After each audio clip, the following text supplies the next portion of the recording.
Nobody is ordinary. Who told you that you are ordinary? From where have you got the notion that you are ordinary? Everybody is extraordinary. This is how it should be. God never created ordinary persons. How can God create ordinary persons? Everybody is special, extraordinary. But remember not to feed your ego with it. This is not on your part that you are extraordinary. It is on the part of God. You come out of the total, you remain rooted in the total, you dissolve back in the total. And the total is extraordinary, incomparable. You are also incomparable. But all the religions, that so-called religions, have tried to make you feel ordinary. This is a trick to provoke your ego. Try to understand this. The moment somebody says that you are ordinary, he creates a desire in you to become extraordinary because you start feeling inferior. Just the other day, a man was here and he asked me, "What is the purpose of life? Unless there is a special purpose for me, how can I live? If there is a special purpose, then life is significant. If there is no special purpose, then life is meaningless." He was asking, "For what special purpose has God created me? What have I been sent into the world to do?" This is the ego asking. He feels ordinary, nothing special. Then how can one live? You have to be peaks of egos. Only then does life seem significant. Life is significant and there is no purpose in it. It is a purposeless significance, like a song or a dance, like a flower for no purpose at all. It is flowering. For nobody special, it is flowering. Even if nobody passes by the road, the flower will flower. The fragrance will be spread into the winds. Even if nobody ever comes to smell it, it is irrelevant. The very flowering is the significance, not any purpose. But you have been taught that you are ordinary. Become great poets, become great painters, become great leaders of men, great politicians, become great saints. As you are, all the religions condemn you. You are nothing on the earth. Become something. Prove that you are something before God, as if to prove your mettle. But I tell you that this is absolutely absurd. These religions have been talking irreligion.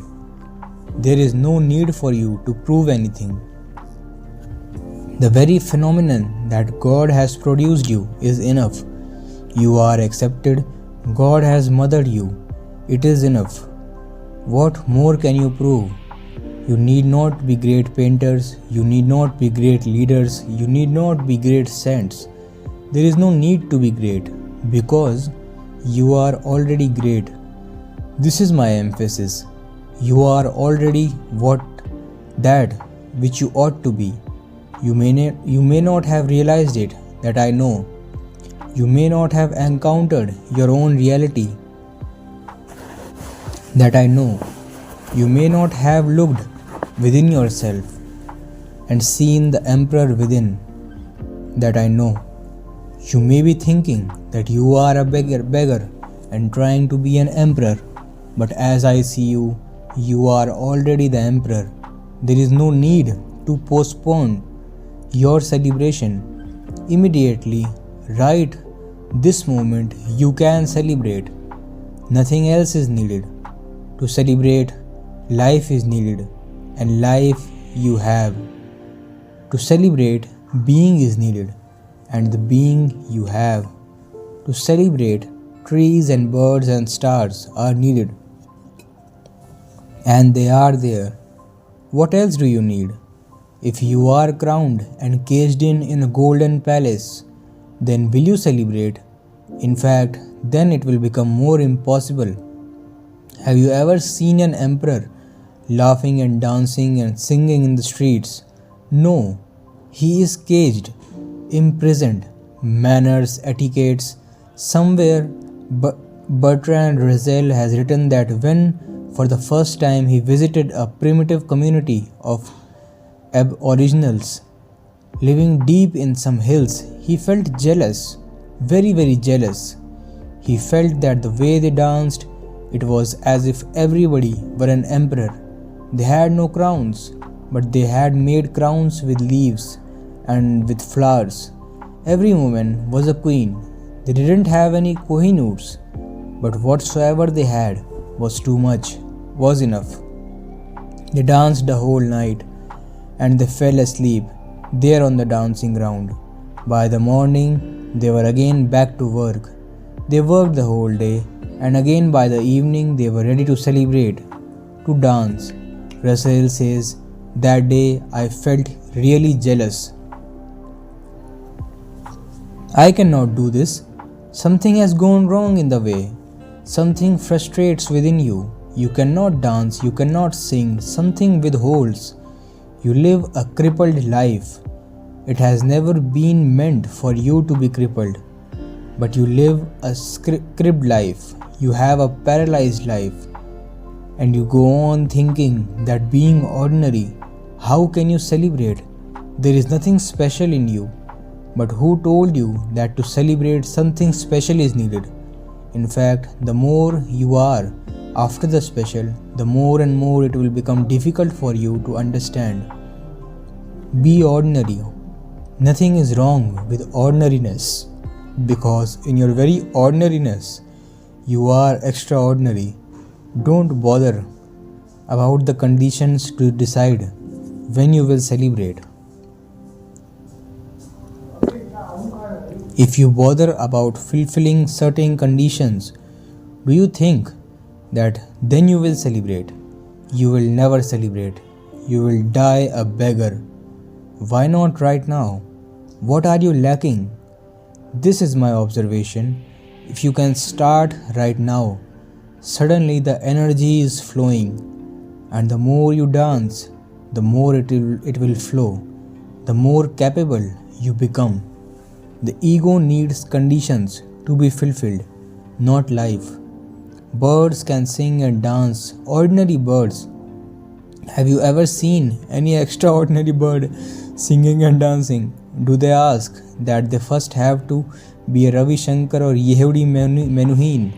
Do they ask that first they have to be great singers and go to colleges of music to learn, and then they will sing?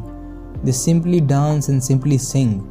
No training is needed. Man is born with the capacity to celebrate. When even birds can celebrate, why not you? But you create unnecessary barriers. You create a hurdle race. There are no barriers. You put them there and then you say, unless we cross them and jump them, how can we dance? You stand against yourself. You stand divided against yourself. You are an enemy to yourself. All the preachers in the world go on saying that you are ordinary. So how can you dare to celebrate? You have to wait. First achieve something. First be a Buddha, a Jesus, a Muhammad, and then you can. But just the opposite is the case. If you can dance, you are already the Buddha. If you can celebrate, you are already the Muhammad. If you can be blissful, you are the Jesus. The contrary is not true. The contrary is a false logic. It says, first be a Buddha, then you can celebrate. But how will you be able to be a Buddha without celebrating?